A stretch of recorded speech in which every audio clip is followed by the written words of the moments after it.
Captain Korlax of the Imperial Dreadnought Zarnak's Claw, had personally presided over the capture.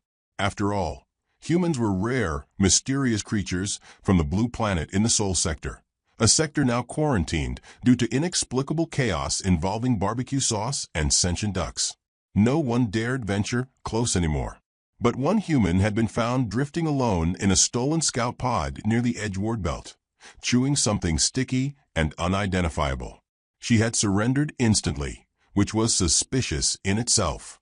Now she sat, legs casually kicked up on the interrogation slab, chewing a piece of gum and blowing a bubble that popped with a cartoonish snap.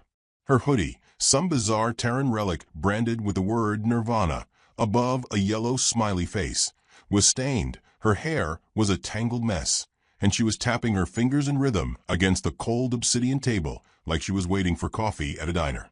Korlax observed her from behind the one-way plexiglass with growing disquiet. "She has not trembled." "Not once," said Intelligence Commander Glarn, his 5 optic stalks all focused on the human. "Not when we paraded the neural flares. Not during the fear chants. She asked if we had Wi-Fi." Korlax's mandibles clicked thoughtfully. "Perhaps she is defective." "Defective? Sir, she asked me if this was a theme park attraction." Glarn's voice pitched into something like a screech. "She complimented the torture droids. Said they had good CGI." Korlax frowned. His command chair gave a weary hiss as he stood. "Prepare the psychic resonance emitter. Let's see what happens when we project her planet's worst nightmares." Inside the room, Cassie Rivera stretched with a satisfied grunt and picked something out of her teeth. It had been, 2 days since her impromptu space kidnapping? She'd lost track. But honestly, not the worst vacation she'd had. The aliens, tall, slimy, vaguely lobster-adjacent, were clearly trying to freak her out. But they just didn't get it. It wasn't that she wasn't scared. It was just that life on Earth had been weirder. A circular drone floated into the room, glowing red and pulsing ominously. "Oh, cool," Cassie said, pointing. "Is this like a floating Alexa or one of those creepy Roombas?" The drone hummed and projected a hologram. Earth under siege. Fires. Explosions. Screaming. Something that looked like a mutated platypus eviscerating Times Square. Cassie squinted. "That's just a Michael Bay movie. You guys are trying way too hard." The room dimmed. The next projection showed a human mother cradling a child in a burning field while robotic death worms skittered in the background. "Okay, now you're just ripping off Terminator," she said, unimpressed. "Subject remains unfazed," the drone muttered, seemingly confused. Cassie leaned forward, propping her chin on her hand. "You want to scare a human girl? Try showing me student loan debt. Or my ex's Spotify playlist." Behind the wall, Korlax felt his antennae wilt. "She's immune. Utterly. Completely." "She's not immune," Glarn whispered. "She's mocking us. In an empire built on fear, on hierarchical control dictated by trembling obedience, this girl's flippancy was a tectonic rupture." "She must be a weapon," said Korlax. "Some kind of psychological super soldier." The drone attempted one final image, a vision of her own funeral, alone and forgotten, broadcast into the void. Cassie blinked at the image and shrugged. "Meh. We all die. But, if you guys have pizza or something, I'd like that first." The lights snapped off abruptly. Later, in the Imperial Strategy Chamber, the debate was chaotic. "She shows no fear responses. Our instruments cannot read a single spike of distress. She resisted the black hallucination field.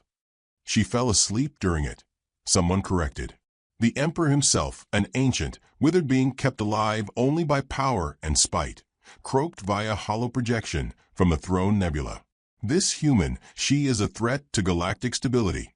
Execute her." Cassie, who was still somehow patched into the comm system, cut in. "I can hear you, you know." Rude. The transmission ended in static. Meanwhile, Cassie had made herself at home. One of the lesser crew members, an insectoid intern named Fripp, had taken pity on her and started sneaking her snacks. "Thanks, Bug Bro," she said, crunching something neon green and questionably edible. "You guys really don't have Netflix?" Fripp looked around nervously. "It is forbidden to entertain prisoners." Oh, lighten up.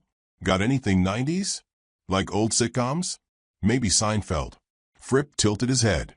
Our files contain something called Saved by the Bell. Is that related? Cassie gasped. Fripp, my dude, load that immediately. The next 30 minutes were spent explaining laugh tracks and Zach Morris to a being with 4 brains and no concept of irony.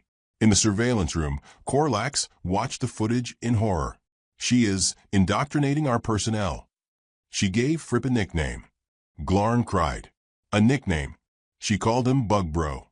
Sir, do you know what that means? That's bonding. She's forming a rapport. Corlax's claws twitched. No. We are the apex species. We do not brood. We have to consider planetary quarantine, Glarn said gravely. If she escapes the cultural contamination. She cannot escape. They turned back to the screen. Cassie was now teaching Fripp how to fist bump. The turning point came the next day, when Cassie wandered out of her cell. Not broke out. Wandered. The door had simply opened. Either a glitch or someone on the crew subconsciously wanting to see what she'd do next. Cassie, sipping an orange beverage she refused to identify, wandered into the main corridor like a tourist in a museum. Cool walls, she murmured, tapping on the ship's alloy skin. Kinda sterile. You guys ever consider some art? Maybe some Bob Ross. A pair of guards approached, weapons raised. Cassie raised an eyebrow.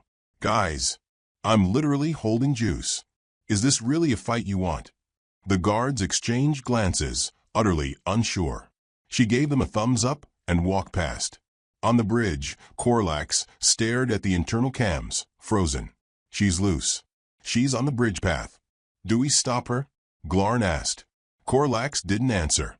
His claws were clenched, not in anger, but something close to fear.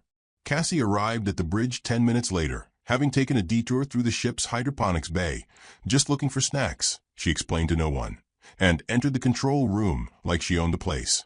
She stood there a moment, hands on her hips, surveying the nerve center of the most powerful ship in the Empire. Looks expensive, she said. Smells like disappointment. No one moved. Not the helm crew. Not the tactical overseer. Not Corlax himself. Cassie walked over to the command chair, sat in it, spun slowly, smiled. Nice lumbar support. Y'all ever hear of Herman Miller? Earth chairs are where it's at. You dare take the seat of command? Corlax rasped. I mean, you weren't using it, she replied. Corlax stepped forward, trembling. Human. You defy all logic. You reject fear. You disrupt order. Cassie shrugged. Yeah, well, I got through high school. This? Cakewalk. You want to die? No, she said simply. But I'm not afraid to. You think fear's the only way to survive? That's adorable. Silence. Long tense. Finally, she stood, stretched again. Anyway, this has been real. But I'm kinda tired of this goth-themed cruise. Can someone take me back to Earth? Corlax didn't speak. He couldn't. The silence was thicker than vacuum. Cassie walked off the bridge without resistance, humming something suspiciously like Bohemian Rhapsody. Once the doors slid shut, Glarn whispered, Sir, what do we do? Corlax turned to the others, his voice hollow. We prepare. For what? Corlax stared at the sealed doors, as though they held back the unraveling of the entire empire. For her. Elsewhere in the ship, Cassie found Fripp waiting with more snacks, and a datapad showing a paused episode of Saved by the Bell. You were not terminated, Fripp said. Cassie plopped down next to him. Guess I've got plot armor. Fripp looked confused. Is that a Terran shield technology? She just laughed, and for the first time since her arrival it echoed, loud, real, and defiantly human, throughout the corridors of Zarnak's claw. Somewhere deep in the ship, the Emperor's hologram flickered again. This girl, he rasped. This girl is the beginning of the end. And Cassie? She just wanted Wi-Fi and a sandwich. Cassie Rivera sat cross-legged in what was clearly meant to be a high-security containment chamber, but to her felt more like an empty Apple store. Bright white lighting, glossy black walls. No furniture, no windows, just the occasional buzzing of invisible surveillance tech. She drummed her fingers on her knee and hummed the X-Files theme song, just loud enough to to annoy the listening devices.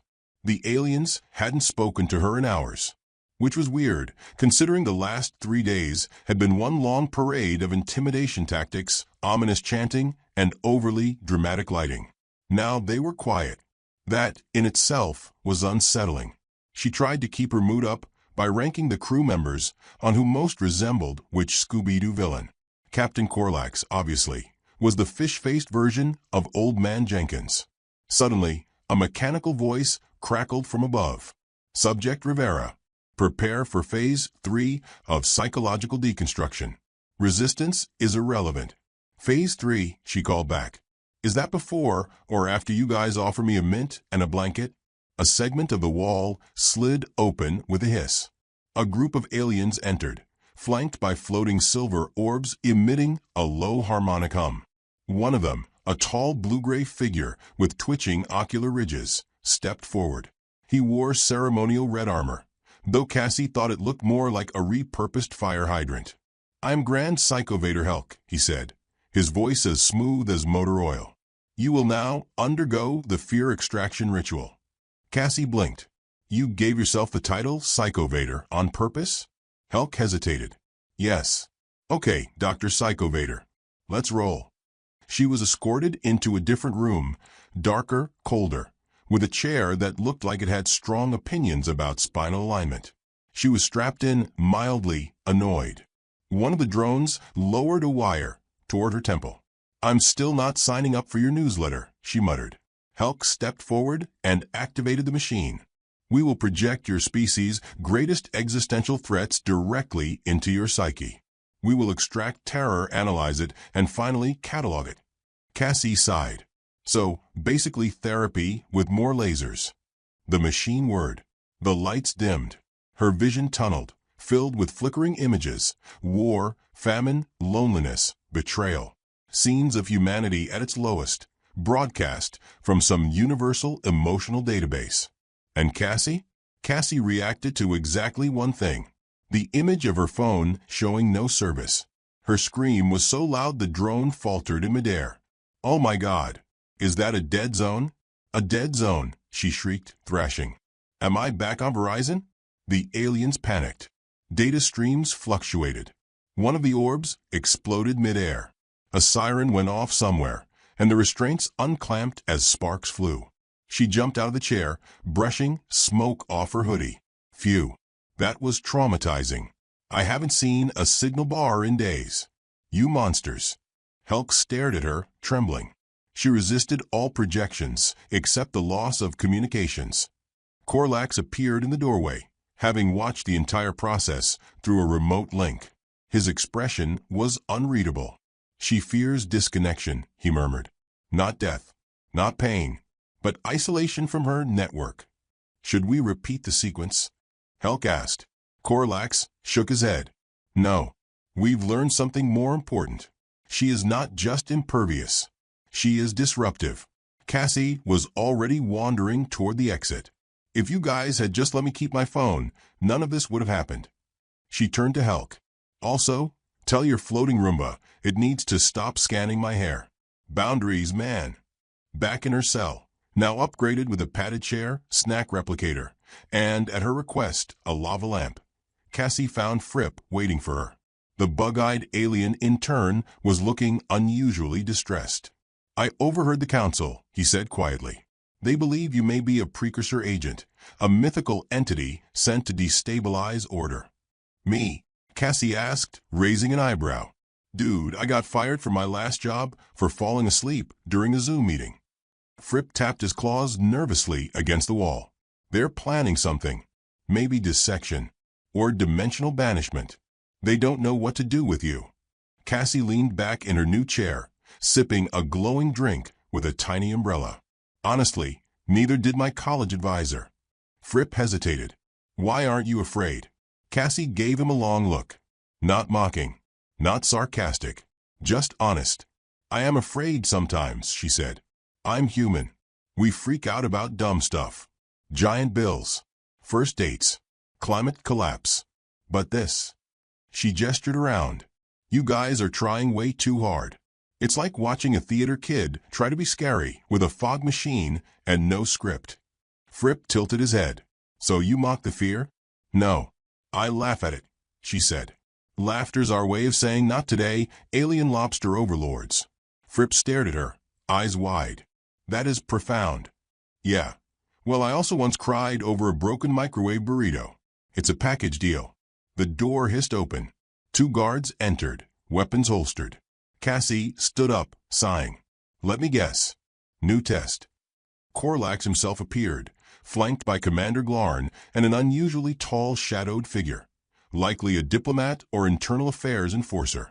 We will be conducting a cultural interrogation, Korlax announced, to understand the weaponized absurdity of your behavior. Weaponized absurdity. Man, you guys would love Reddit. She followed them into yet another chamber.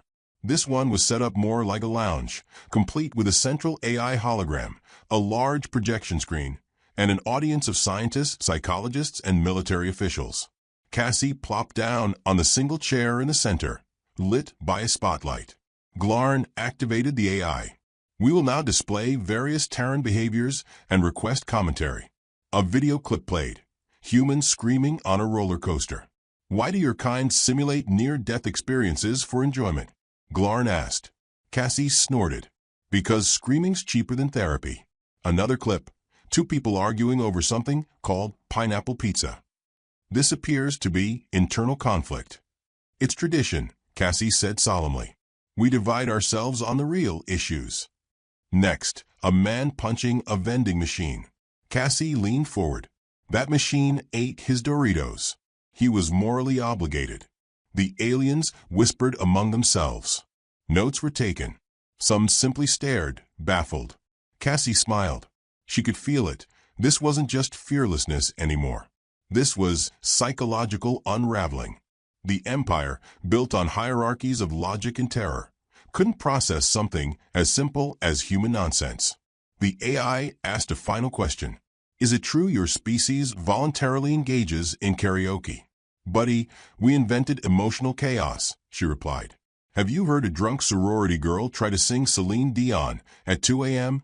The AI flickered. System error. Paradox loop engaged. A nearby console sparked. The lights dimmed. Korlax stepped forward. This is not sustainable, he said coldly. You are spreading disobedience. Our own personnel are changing.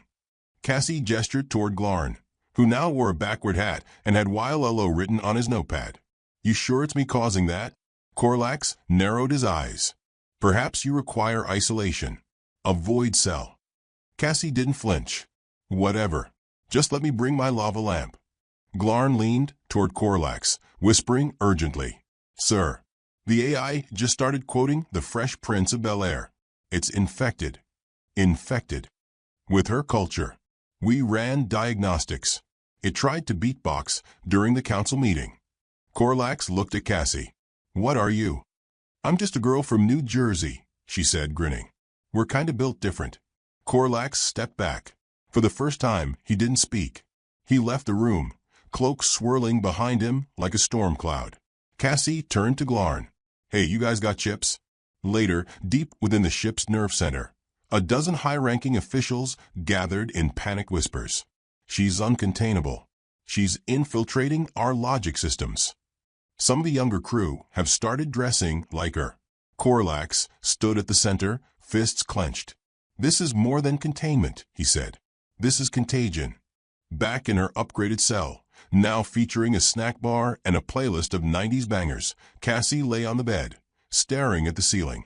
You think I'm a threat, she murmured. But I'm just bored. Her voice echoed slightly. Or maybe that was just the sound of something cracking in the walls of the most ordered civilization in the galaxy. She reached for her drink and smiled to herself. They still hadn't figured out the real problem. She wasn't trying to break them. She just wasn't playing their game. And that more than any weapon was how revolutions began. Panic did not come naturally to the Galactic Empire. Its institutions were thousands of cycles old, each cog of its vast machinery calibrated by generations of order and control. But since the arrival of the human girl, Cassie Rivera, the system had begun to stutter.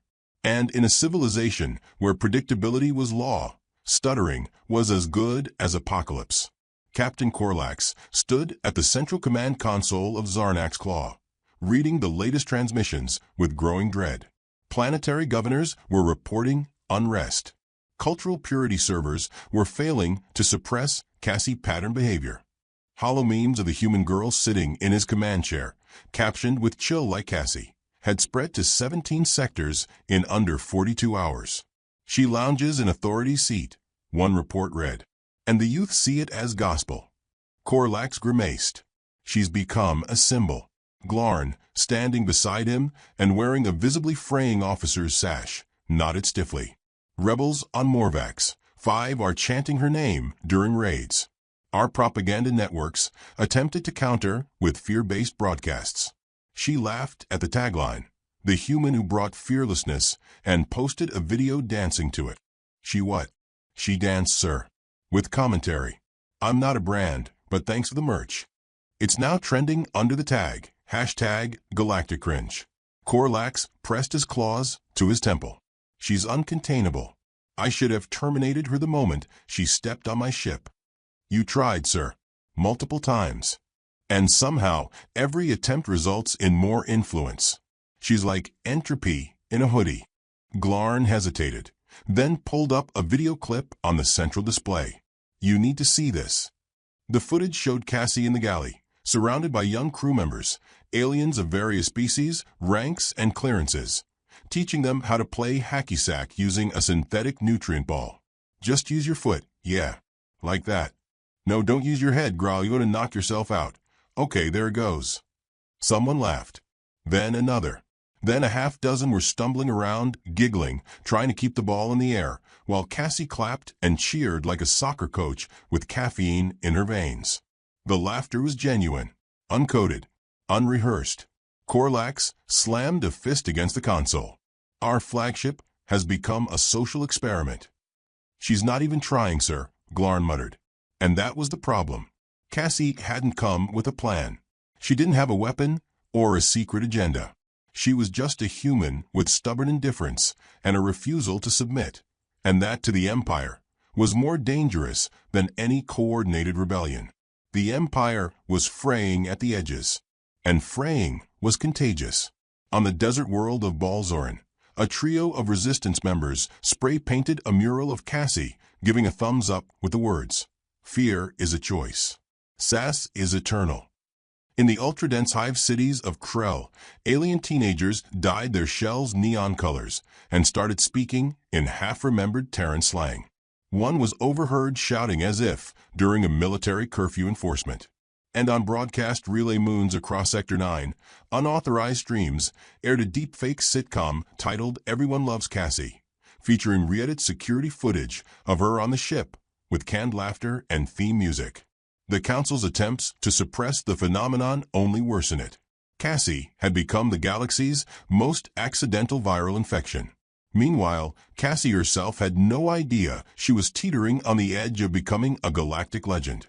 She was playing Uno with Fripp and 2 other crew members, Rax, a tentacled janitor with a poetry addiction, and Zune, a crystalline tactician who had recently taken to wearing Hawaiian shirts. "You can't stack draw 4s, Zune. Don't make me revoke your Earth card." Zune, whose species communicated in ultraviolet flashes, blinked rapidly. Fripp translated, "He says your rules are tyrannical." Cassie smirked. "Better get used to it. Democracy's a wild ride." The door slid open with a hiss. A new figure entered, tall, cloaked in woven plasmic fabric, her features shrouded, but presence undeniable. Everyone stopped playing. Corlax entered behind her. "Human. This is Enforcer Tyrell of Internal Security." Cassie didn't stand. She sipped her neon drink and waved. "Sup?" Tyrell's voice was low and sharp. "You are hereby accused of cultural destabilization, mimetic subversion, and reckless emotional contagion." "That sounds serious," Cassie said. "Do I get a lawyer? Or like a musical montage?" Tyrell ignored her. "You have inspired disobedience, mocked authority, dismantled fear. Look, it's not my fault your empire was built on emotional blackmail. That's on you guys." You've infected our networks. Our youth chant your idioms. Cassie leaned forward. Tell me something, Tyrell. If I'm such a threat, why haven't you thrown me into a sun yet? Tyrell hesitated, just for a fraction of a second. I'll tell you, Cassie continued. Because you're scared. Not of me, exactly, but of what I represent. Of what happens when people stop buying the whole fear equals control thing. Corlax looked away. Cassie stood up. I didn't start this fire. I just refused to be impressed by the sparks. Tyrell turned and exited without another word. Corlax remained. He looked at her, not with anger, not with hatred, but with something dangerously close to curiosity. What are you really after? He asked. Cassie thought about that. Honestly? A decent shower and a breakfast sandwich. Corlax gave a single hollow laugh. Then he left. Later that night, in the strategy core of Zarnak's Claw, an elite covert strike team was assembled. Their mission: silence the human before her influence became irreversible. They were the Shadow Talents, silent, deadly, fluent in 17 forms of warfare and 48 dialects of silence. They dropped into Cassie's chamber at 0300 ship time. What they found was unexpected.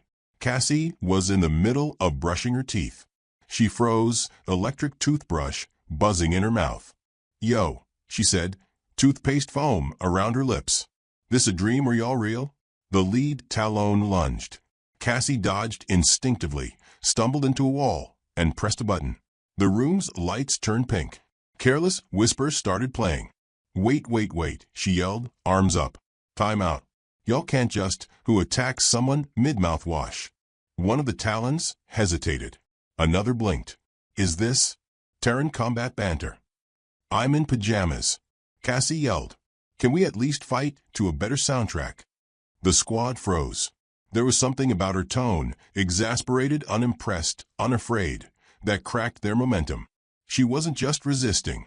She was undermining the entire premise of their existence. Then she did something no one expected. She offered them juice boxes from the mini-fridge. Look, she said, handing them out like peace offerings. I'm not even mad. You're just doing your job. But maybe, reflect a little, yeah? You're elite assassins trying to kill a girl who's been quoting Seinfeld for a week straight. One of them sat down, removed his mask. He was young, tired, and clearly questioning his life choices. We've been trained to extinguish threats, he murmured. I'm not a threat, Cassie said gently. I'm just a reminder that fear doesn't have to be default. The leader lowered his blade. Minutes later, the entire squad had turned in their weapons, taken selfies with Cassie, and announced their plans to start a synth-funk band. They called themselves the Chill Rebellion. The next morning, Corlax was briefed. They failed, he asked, eyes wide. They converted, Glarn said, clearly dreading the report. She gave them juice and an existential breakdown. Corlax sat heavily. She's not a virus. She's a vibe. The Empire didn't have protocols for that.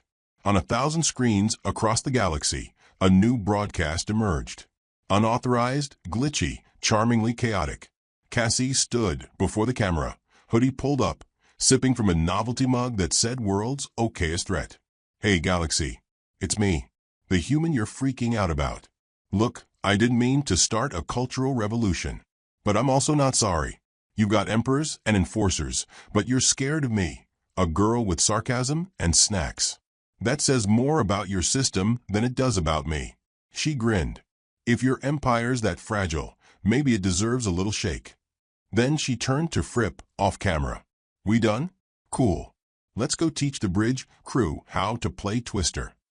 The feed ended, but the spark had already leapt the wires. In the command chamber, Corlax stared at the empty screen. His empire, mighty, ancient, vast, was unraveling. And the girl who started it? She was currently trying to organize karaoke night.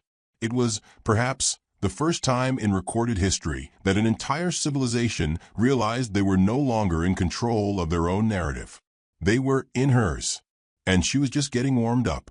Corlax stood alone on the darkened bridge of Zarnak's Claw, hands clasped tightly behind his back. The stars beyond the observation pane shimmered in deceptive calm. Inside the Empire, however, chaos surged like a breached reactor core. Civil disobedience had become a trend. Memos were intercepted filled not with tactical updates, but crude hand-drawn images of Cassie, sunglasses on, striking mock-heroic poses above captions like "Don't obey, slay." Entire fleets had gone dark, not out of rebellion, but apathy. The Empire's most fearsome weapon, psychological suppression, had failed. And it had failed not because of an attack or a grand conspiracy, but because of one girl. One completely unremarkable human girl. Cassie Rivera had become the viral symptom of a civilization grown brittle. The crown jewel of obedience was cracking, and Korlax could no longer ignore that the fault line ran straight through the center of Zarnak's claw. He activated the holocom and summoned the High Council for an emergency session. Flickering images of aged leaders, glimmering with ceremonial projection filters, filled the chamber. "She must be removed," croaked High Chancellor Kelv. "She is the core of this anomaly." "You cannot remove what has already become myth," Korlax replied, the weariness in his voice more honest than he intended. "She is not just a human now. She's an idea." "We created this galaxy," another counselor hissed. "We do not lose control." "No," Korlax murmured. "You maintained it. Fear maintained it, until she reminded the galaxy that fear can be laughed at." The council fell silent. And then, in a last desperate bid to assert control, they gave the order Korlax had feared for days. "Terminate her." Korlax said nothing, didn't argue. He simply cut the transmission. He was tired of being the villain in someone else's comedy. Cassie was in the ship's observation garden, barefoot in the synthetic grass, watching binary suns chase each other across the sky like two light bulbs caught in a cosmic argument. She had a sandwich in one hand and Fripp's homemade smoothie in the other. The quiet felt wrong. She knew something was coming. Fripp approached, antennae drooping. "They've issued the final order." Cassie sighed. It was only a matter of time. "I tried to change their minds," he said. She looked at him, smiled softly. "You already did. You think I didn't notice you replaced half the ship's operating sounds with friends' quotes?" Fripp blinked. "We were on a break," he said gravely. Cassie laughed, but the humor faded. She stood, brushing crumbs off her hoodie. "All right," she said. "Let's finish this." She didn't run. She didn't hide. Instead, she walked straight to the command bridge, doors opening before her as if the ship itself had started choosing sides. When she entered, Korlax was already there, flanked by a squad of armored guards. The air was heavy with tension, the kind that presses against your ribs like a slow compression chamber. Yet Cassie's steps didn't falter. "Here we are," she said, arms spread. "Big finale. Am I getting vaporized, flung into a black hole, or just awkwardly escorted off the premises?" Korlax stared at her, unmoving. "You have dismantled the foundations of our rule without lifting a weapon," he said. "Our hierarchy fractures because you refuse to be afraid." Cassie tilted her head. "I didn't come here to destroy your empire. I came here because I hit the wrong button on a stolen escape pod and got kidnapped by space lobsters." Korlax's lip curled. "You cannot grasp the magnitude of what you've done." "Sure I can," she said. "You built a system that depended on everyone agreeing to be scared. I didn't. Turns out all it takes is one crack in a dam to flood the field." One of the guards stepped forward. Korlax raised a claw to halt him. "Do you truly intend to end us?" he asked. "No," Cassie said simply. "You're doing that yourselves." He looked at her, really looked, and in that moment he didn't see a threat. He saw something far worse: freedom. Unstructured, unpredictable, and fundamentally human. Cassie took a deep breath. "But I also don't want to die for a joke I didn't tell." Korlax studied her. She met his gaze without flinching. And then, without warning, the entire bridge shook. Lights dimmed. Consoles sparked. An alarm began blaring, not the usual disciplined rhythmic tone, but a distorted audio loop of Cassie singing "Living on a Prayer," off-key. "What in the gravity well is that?" Glarn shouted, bursting in. Fripp appeared moments later, panting. "The AI, it's gone fully, Cassie. On screen, the main interface flickered, and Cassie's face appeared, smiling, pixelated, wearing a paper crown. "Hey kids," the AI said at her voice. "Today's lesson: overthrowing empires with memes and stubborn vibes." Chaos erupted. Cassie turned slowly to Corlax. "That might have been my fault." Corlax stared at the screen, then at her. The guards didn't move. And then, for the first time in the history of the Galactic Empire, the captain of its most powerful ship laughed. It was quiet at first, bitter, choked, but real. And it grew. The guards looked at each other, uncertain. Glarn looked nauseous. "Lower your weapons," Corlax said. They did. Cassie blinked. "Wait, what?" "I no longer serve a system that trembles at jokes," Corlax said. "I'd rather go down laughing than clinging to a script that no longer fits." She stared at him. "Are you saying I'm not getting vaporized?" "No," he said. "You're getting a starship." Minutes later, they were on the hangar deck. A sleek, silver craft prepped for launch. A scout-class vessel, small but fast. Corlax stood beside her as the final checks ran. "I've reactivated the jump routes to the Sol system," he said. "You'll arrive on Earth in approximately 3 hours." "You're letting me go," she said, still stunned. "You've already won," Corlax said. "But I ask one thing." "Shoot. Tell your people not to come back." Cassie stepped onto the ramp. "We won't. Trust me. We're crazy, not suicidal." Corlax watched her board. The engines roared to life. And in a blaze of blue light, she vanished into the stars. Cassie landed in a Walmart parking lot in Kansas. Because, naturally, Earth. The re-entry alarms had scared a few cows and triggered some low-flying drone swarms, but otherwise, no major incident. The scout ship autopiloted itself into cloaking mode, and Cassie stepped out in her Nirvana hoodie, hair a mess, face smudged with cosmic soot. She walked to the nearest gas station, bought a slushie, and borrowed someone's phone. She texted her roommate back. "Long story. Tell my boss I quit." Then she made a TikTok. Just her, standing in front of a cow, holding the slushie. Caption: "Got abducted. Started revolution. Came home. Still no Wi-Fi." It got 11 million views in 3 hours. 2 weeks later, back in the ruins of the Empire, the official flag was quietly taken down. A new symbol spread, a simple image, a smiling yellow face, wearing sunglasses, with the words "Chill Harder" underneath. On distant moons, children wore Earth hoodies and held impromptu talent shows. Corlax retired. Fripp started a podcast. The Shadow Talons went on tour. And in classrooms across the stars, teachers ended their lectures with a phrase. "And remember, don't take tyrants too seriously. They hate that." On Earth, Cassie lay on her couch, watching reruns of Xena, Warrior Princess, and eating mac and cheese straight from a pot. Her phone buzzed constantly.